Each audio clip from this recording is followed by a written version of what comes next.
Mesdames et messieurs, bonsoir. Merci d'être parmi nous plutôt, en direct de Al24 News pour ce nouveau numéro de l'échiquier international.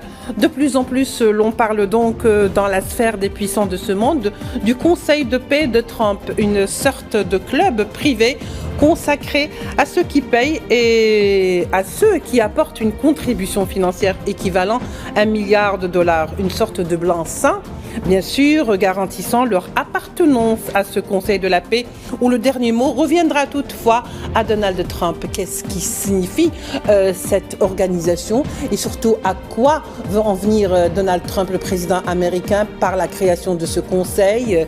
Quel intérêt pour les Palestiniens eux-mêmes, puisque c'est en tous les cas pour cette raison que ce Conseil a été créé? Et pour conclure, sommes-nous en train d'assister au remplacement de l'ONU dans sa forme actuelle? Tout de suite les réponses.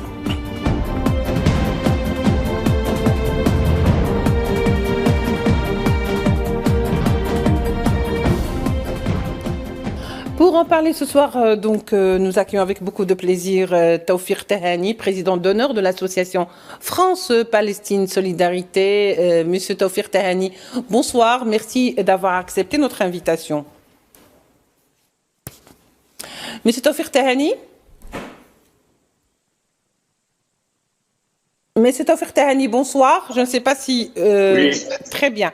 Monsieur Taoufir Tahani, juste avant de commencer, d'abord pour se poser des questions sur ce qui se passe aujourd'hui dans ce Conseil de paix proposé par Donald Trump, je vous propose à vous et à nos téléspectateurs de voir ensemble ce sujet signé Tinhinan Makassi pour revenir ensuite au débat. La création d'un Conseil de paix porté par Donald Trump ne peut être comprise comme une simple innovation diplomatique ou humanitaire. Elle s'inscrit dans une dynamique plus profonde, celle des contradictions internes propres à l'Occident, de la perte de son hégémonie, ainsi que la remise en cause au sein de l'Organisation des Nations Unies d'un ordre international longtemps dominé par les grandes puissances et les anciens empires coloniaux. C'est dans ce contexte de recomposition des rapports de force internationaux que s'inscrit l'émergence de ce Conseil de paix. Loin d'être un simple dispositif institutionnel, il apparaît comme le symptôme de la crise du multilatéralisme et des tentatives de contournement qu'elle suscite. D'autant plus que le Conseil de sécurité des Nations Unies est déjà censé remplir cette fonction. Officiellement, le Conseil de paix n'a pas de vocation à remplacer le Conseil de sécurité des Nations Unies. Il ne dispose ni de base juridique internationale, ni de pouvoir de contraindre les États. Mais cette absence de légitimité formelle n'enlève rien à la portée de ses ambitions politiques. Depuis plusieurs années, le Conseil de sécurité est paralysé par ses propres contradictions. Le système du veto, conçu pour garantir l'équilibre entre les grandes puissances, est devenu un facteur de blocage. Parallèlement, l'Assemblée générale et de nombreux États du Sud global ont acquis une capacité de contre-pouvoir symbolique et politique, contestant les récits occidentaux sur la démocratie, la guerre, les sanctions ou les interventions dites de maintien de la paix. Le génocide à Gaza constitue l'exemple le plus évocateur. Dans ce contexte, le Conseil de paix apparaît comme une structure de contournement d'une ONU devenue trop imprévisible et plus largement d'un multilatéralisme où l'Occident ne peut plus prétendre parler au nom de la communauté internationale. Il s'agit également de contourner la montée en puissance des pays autrefois marginalisés, désormais capables d'opposer un récit alternatif. Très bien, retour vers vous, Taoufir Tahani. Je vous rappelle que vous êtes président d'honneur de l'association France-Palestine Solidarité.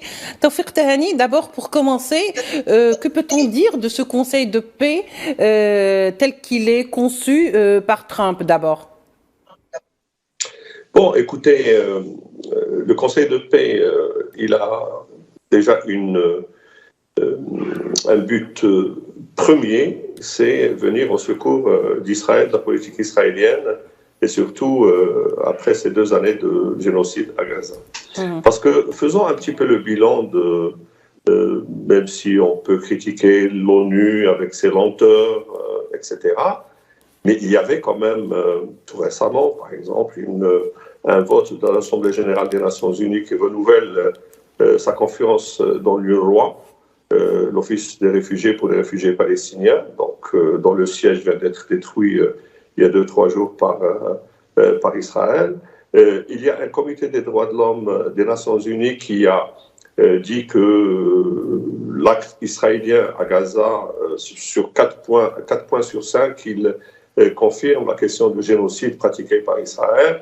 Il y a la Cour pénale internationale qui poursuit Netanyahou et l'ancien ministre de la Défense. Il y a la Cour internationale de justice qui s'est penchée sur la question du génocide à Gaza, et elle a à plusieurs reprises émis des ordonnances et également des avis, notamment sur la question de l'UNRWA.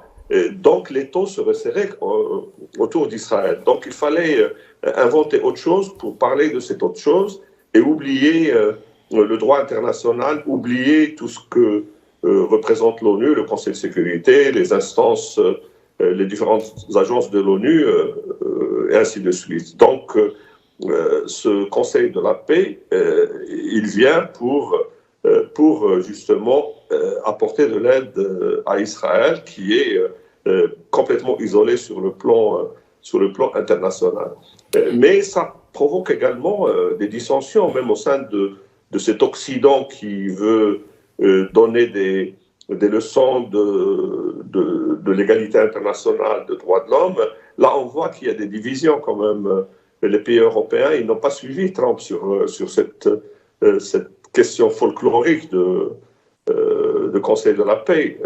On a vu que les pays européens, ils ont tous boudé ce Conseil, à l'exception du fasciste Viktor Orban, et puis la Bulgarie pour des raisons du fait que Nicolas Mladinov, l'ancien envoyé spécial de l'ONU pour la Palestine, oui. il est bulgare. Donc c'est quelque chose qui est déjà miné de l'intérieur.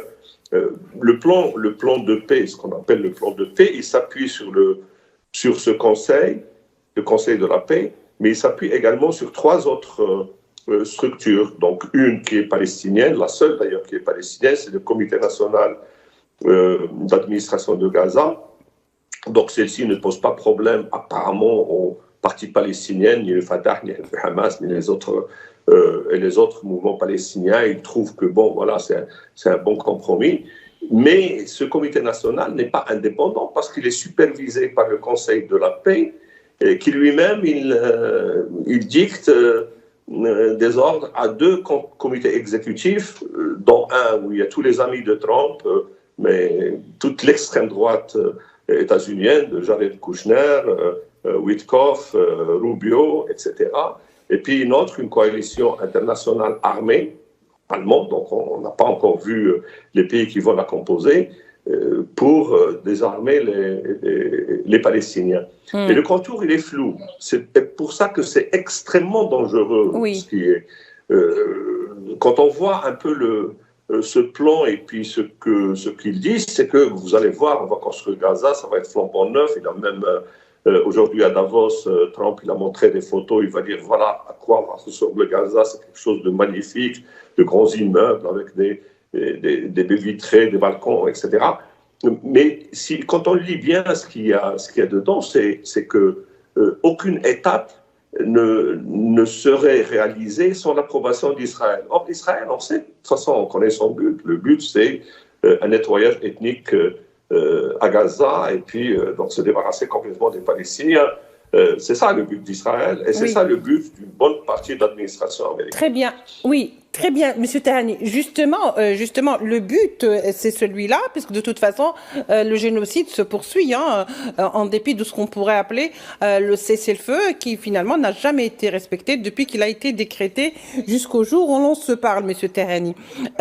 Seulement, voilà, vous avez évoqué le fait que ce plan n'est pas tout à fait clair. On ne nous dit pas tout, tout n'est pas réellement cité de manière très claire. Il n'y a pas de transparence, si vous voulez. Alors, est-ce que finalement, vous ne pensez pas, Monsieur Tawfiq Tahani, que le fait de garder cette opacité autour de ce plan atteste justement de son caractère douteux et pour les Palestiniens et pour cette communauté internationale qui, on le verra par la suite, certains ont adhéré, d'autres n'ont pas jugé bon de le faire?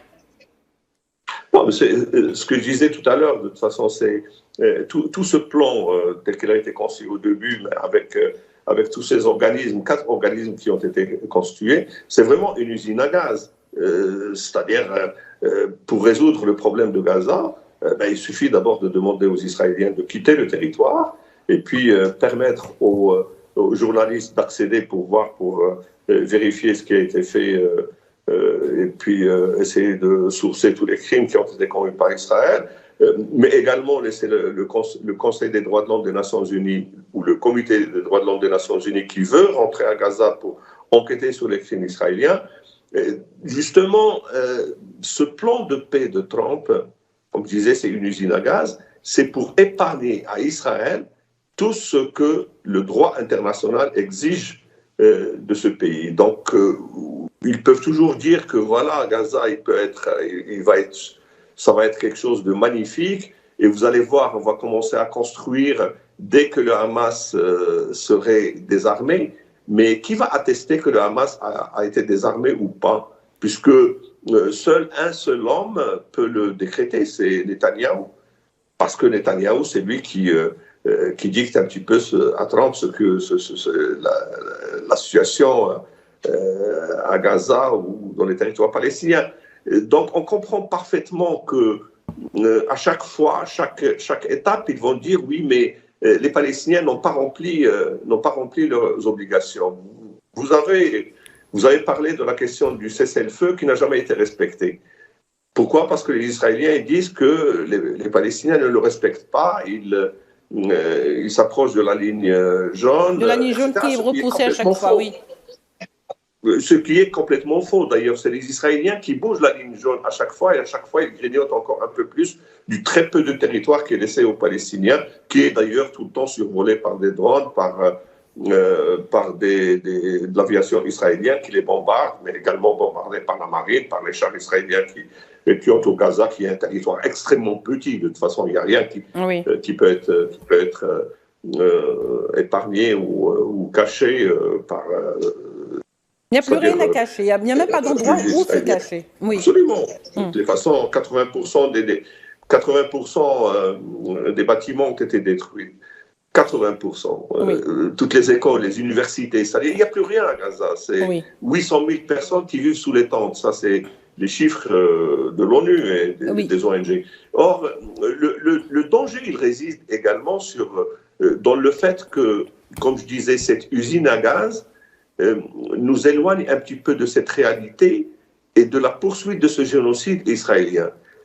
Tout récemment, Israël, elle a privé 37 organisations internationales d'accéder à Gaza, alors qu'ils apportent une aide considérable à cette population. Oui. C'est du jamais vu dans l'histoire de l'humanité, c'est-à-dire dans aucun conflit, les ONG n'ont subi une telle pression de la part de ceux qui commettent de crimes de guerre, ou de crimes contre l'humanité ou de génocide. Oui. Ce n'est qu'ici en Israël. Oui. Donc cette usine à gaz, c'est pour faire oublier ces pratiques israéliennes. Justement, est-ce que vous ne pensez pas, Tawfiq Tahani, que finalement on se retrouve dans une position bien difficile concernant donc Gaza, et surtout par rapport à ce conseil de paix de Trump, parce que il est appelé comme ça, et c'est Trump qui l'a proposé, même s'il n'en a pas livré, si vous voulez, tous les points que consiste ce plan.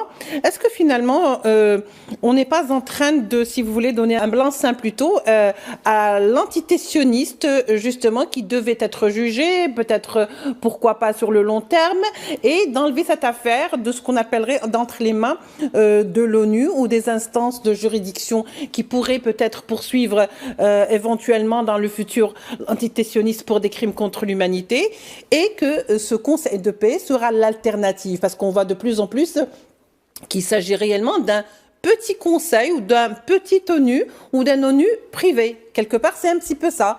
C'est une sorte de nation privée sous la houlette ou sous la direction de Trump.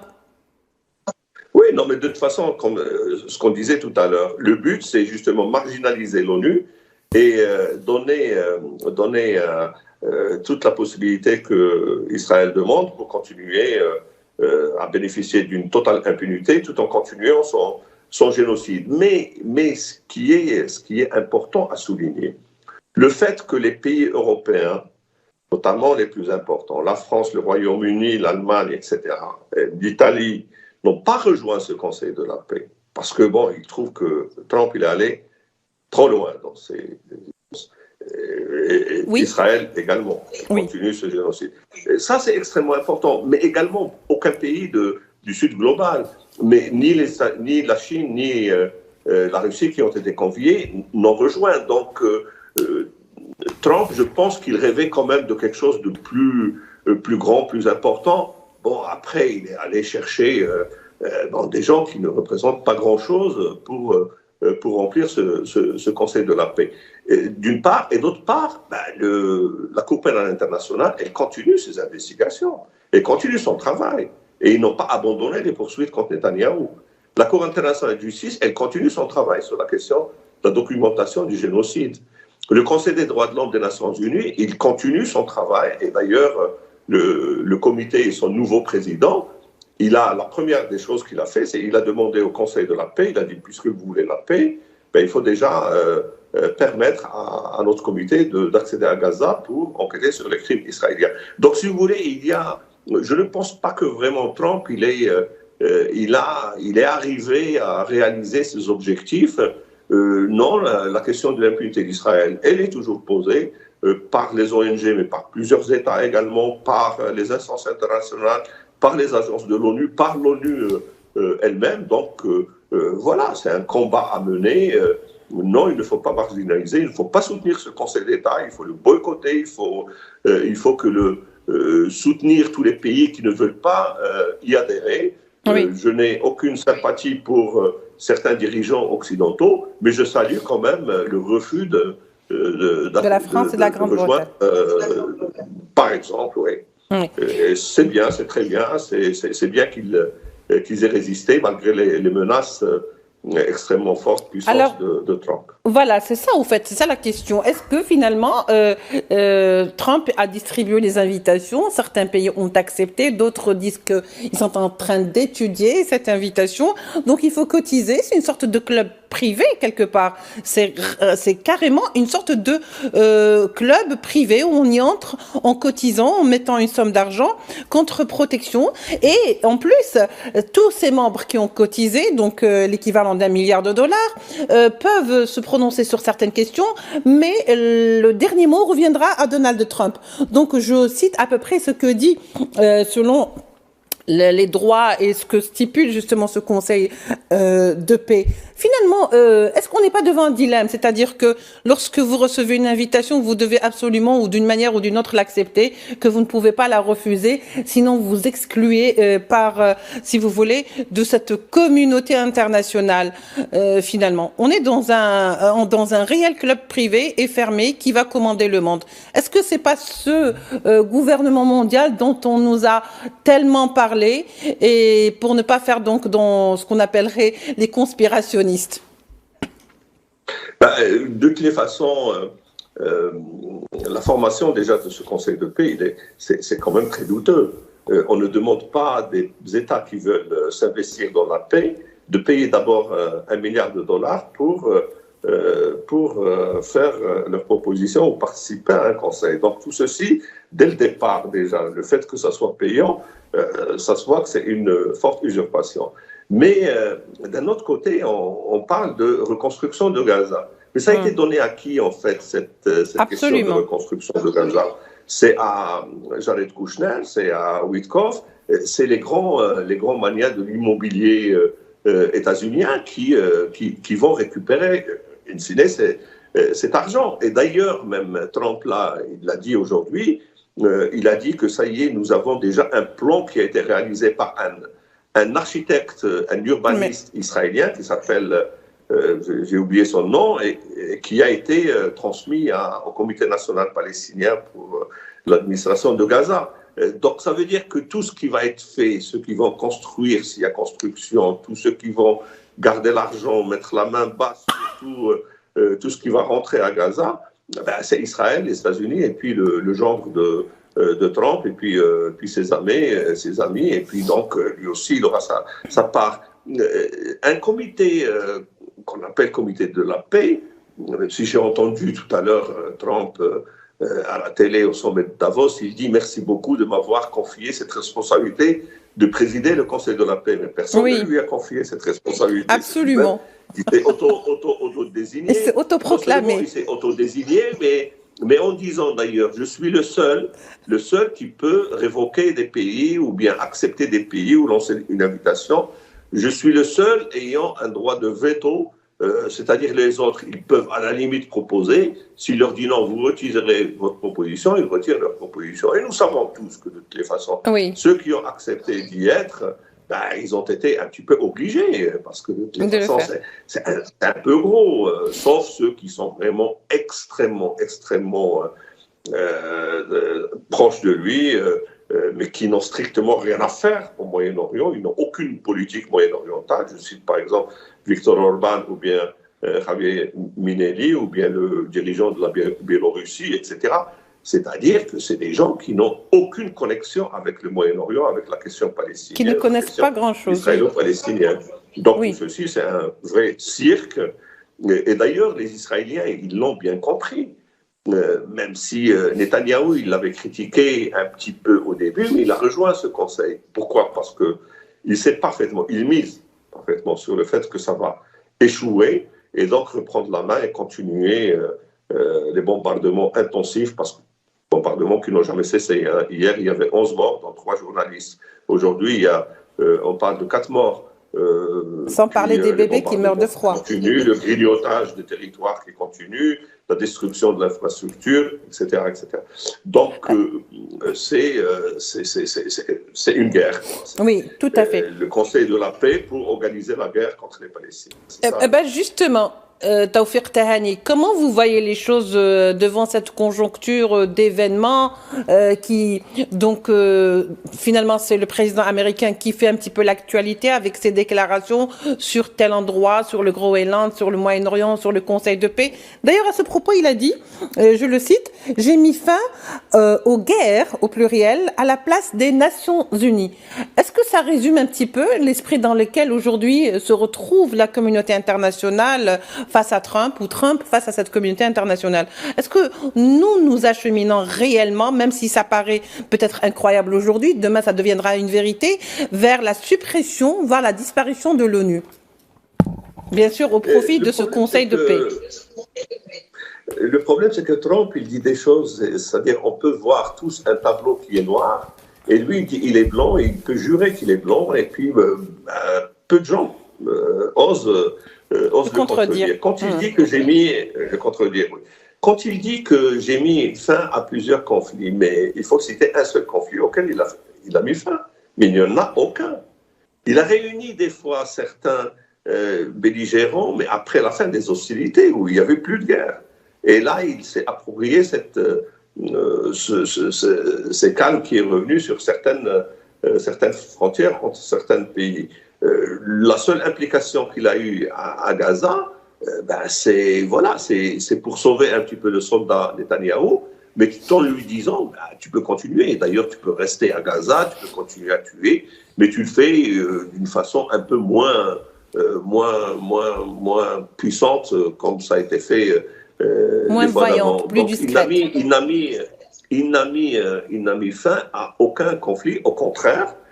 Il a participé à des bombardements d'une façon ignoble. On a vu ce qu'il a fait au Venezuela, avec un résultat qui est vraiment quand même catastrophique, y compris pour lui, pour sa politique et pour la politique des États-Unis. D'accord. Alors, il est allé kidnapper un président qui a été élu par le peuple vénézuélien, mais le reste du gouvernement, il continue à gérer le Venezuela.